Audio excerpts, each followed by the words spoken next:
其實就聽晚嗰場波啊，即係葡萄牙對住北韓嘅賽事啦，兩隊波呢就係先過咗對面嗰關先講啦。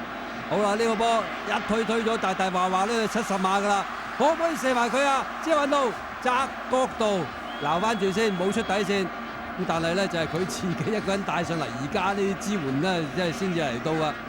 再送到入去呢邊，咦有機會喎，追翻粒，追翻粒，唔係嗱，因為個波送咗佢先攝入去㗎。呢個波第一讚要讚謝雲路，第二讚呢要讚隊中嘅杜奧巴，不惜氣力咁咧就追翻上嚟咧，真係接應到，造成呢一個可以話咧都相當重要嘅入球。嘛時間就剩低唔係好多啊，咁啊但係咧亦都唔可以抹殺啦。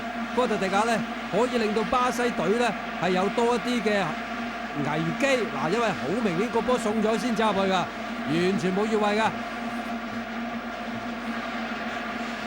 爺托利嘅傳送啊，好靚呢個波比得，咁啊亦都咧睇見杜巴定當咁咧就將個波夾入咗。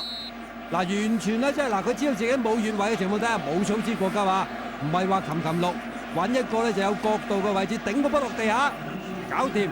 今屆好似咧即係話頭槌嘅入球嚟計啦，呢個都算係典範嘅作品喎。係啊，你見到佢即係好定啊，係嘛？睇住隻眼尾睄一睄個龍門企嘅位置，輕輕側壓一頂個波就遠處死角。